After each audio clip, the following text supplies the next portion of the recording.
Hello IBC family, Keith here. And today I'd like to start out by giving a shout out to a movie called No Vacancies. It was about a church down in Florida that decided to buy a motel and turn it into a homeless shelter for families.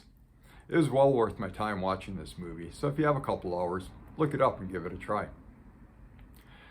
Which leads me into my next thing, which is a story I heard about a pastor's son who came home from church and asked his dad if he could go to the movies with his friends. And the dad was like, well, what movie are you going to go see? And what's it about? What's it rated? So the son told him, and they discussed it a little bit. And dad was like, no, I don't think I want you to see this movie. And the son was like, but dad, it only has a little bit of violence in it. It only has a little bit of sexual content. It only has a little bit of swearing in it. And dad was like, no, you're not going. Why don't you invite your friends over instead and hang out for the day? So he invited his friends over and they're hanging out, and the dad cooks them up some brownies. And he brings them into the kids, and they're still nice and warm and ooey and gooey. And the kids are just about to eat them, and he goes, hey, before you eat these brownies, I just want you to know that I replaced some of the batter with dog poop from the yard. But it's just a little bit of dog poop. You probably won't even notice it. Probably won't even hurt you. You probably won't even taste it. Needless to say, none of the kids ate the brownies. So I'd like to go to Romans 12, verse 2. And it says, do not be conformed to this world, but be transformed by the renewing of your mind, that you may prove what is the good and acceptable and perfect will of God. So the first part of this verse, it says, do not be conformed. And that word conformed has the connotation of being pressed or molded into, like a child playing with Play-Doh and rolling up pieces and making a dog out of it. Or maybe having cookie dough and using a cookie cutter to make a snowman or an angel or a gingerbread man. So that's being conformed, and we do not want to be conformed to what this world wants us to be conformed to. It says, but be transformed by the renewing of your mind.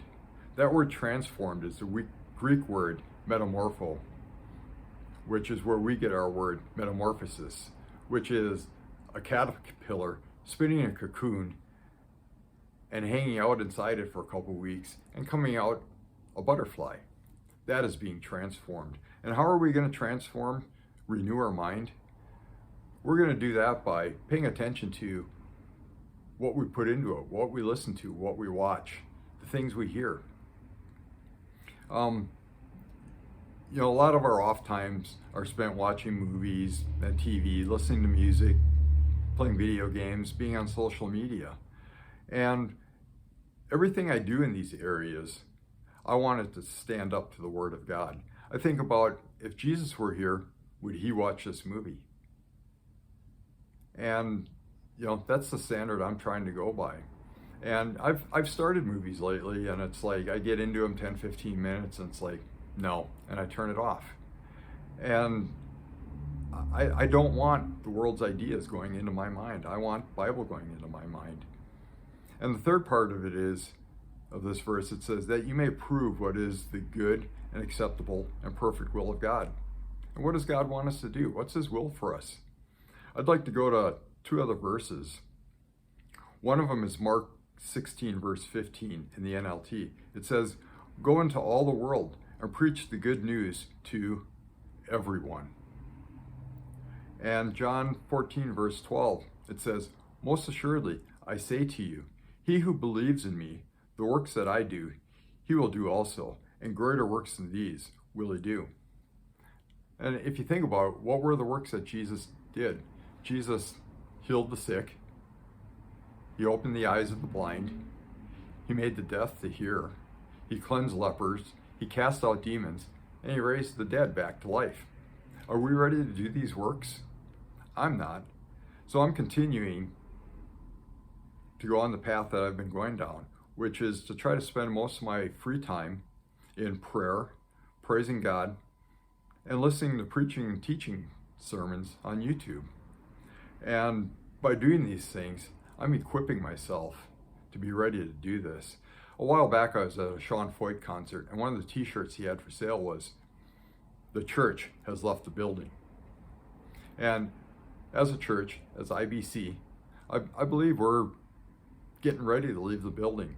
Sunday mornings are great. We get the awesome praise and worship by the band, and we get to hear great messages by Greg and Sterling. But that's Sunday mornings. That's a couple hours out of our week, and that's it. And we need to continue while we're at home, praying, praising, and getting the word in us so we can be ready to leave Sunday and go out into the world Monday through Saturday, to be able to preach the gospel to the people that we run into, our co-workers, people at the park, people at the mall, people at Fred Meyer. And we need to be ready to lay hands on the sick people that we see, to have the courage to walk up to them and say, hey, I see you got a busted up knee. Can I pray for that? God will heal it. And give them scriptures for, that tell them about God's healing, that the word says that we will lay hands on the sick and they will recover. That by the stripes of Jesus, we are healed.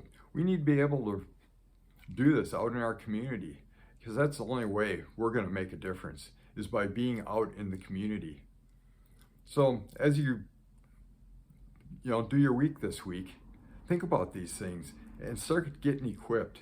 Start getting ready, because God has some awesome works to do through us. Thank you. Everybody have a great week. Bye.